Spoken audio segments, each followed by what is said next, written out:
भारतवर्ष के इतिहास में 1 जुलाई 2024 का दिन स्वर्णाक्षरों से अंकित हो गया। इस दिन देश में 3 नए आपराधिक कानून लागू हुए। आपराधिक न्याय प्रणाली को संचालित करने वाले ये 3 नए कानून भारतीय न्याय संहिता BNS, भारतीय नागरिक सुरक्षा संहिता BNSS और भारतीय साक्ष्य अधिनियम BSA हैं।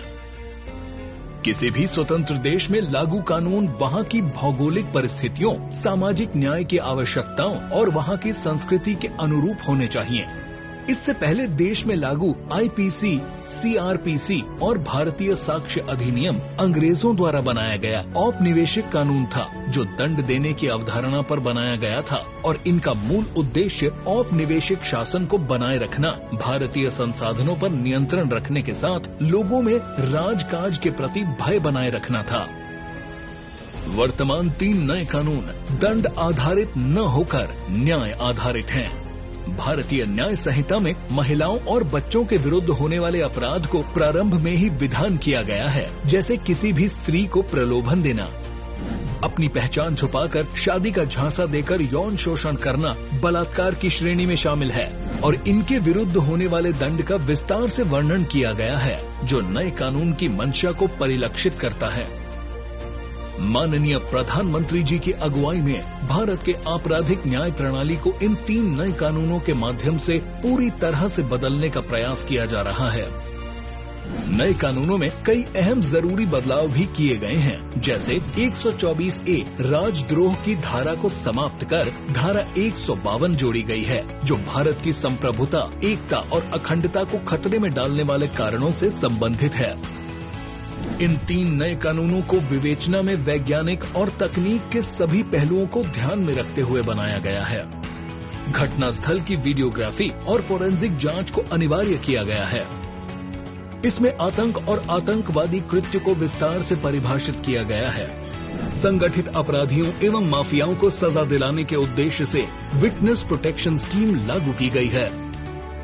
मॉब लिंचिंग में शामिल लोगों के लिए मृत्यु दंड तक का प्रावधान किया गया है।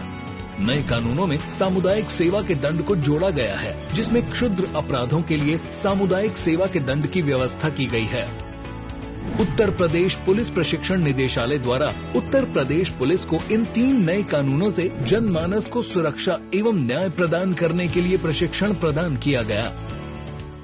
ये नए कानून उन भावनाओं से जो दंड आधारित न होकर के न्याय प्रधान है, इन बातों को ध्यान में रख करके बनाए गए हैं। 3 नए कानून से संबंधित पाठ्यक्रम को सरल बनाए जाने के उद्देश्य से पुराने और नए कानून का विस्तृत तुलनात्मक पाठ्य सामग्री के माध्यम से प्रशिक्षण संस्थानों द्वारा प्रशिक्षण प्रदान किया गया। इसी क्रम में मार्च 2024 में प्रदेश के समस्त IPS और PPS अधिकारियों को ऑनलाइन और ऑफलाइन हाइब्रिड मोड में प्रशिक्षण प्रदान किया गया।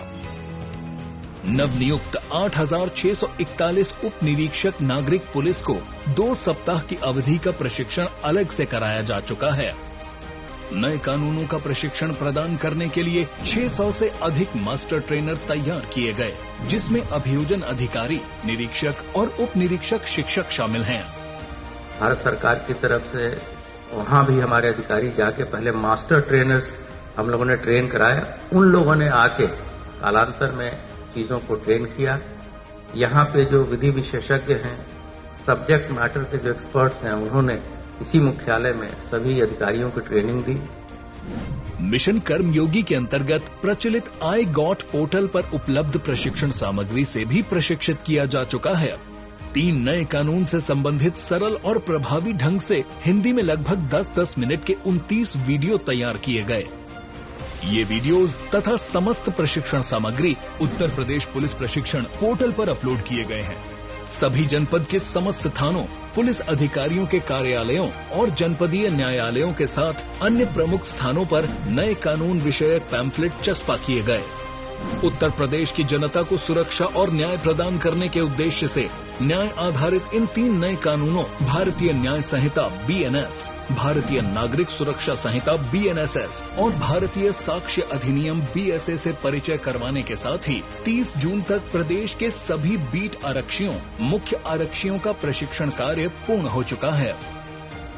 प्रदेश के मुख्यमंत्री माननीय योगी आदित्यनाथ जी के नेतृत्व में उत्तर प्रदेश पुलिस प्रशिक्षण निदेशालय प्रदेश के समस्त पुलिस जनों को विश्व स्तरीय और आधुनिक प्रशिक्षण देने के लिए सदैव कृत संकल्पित है।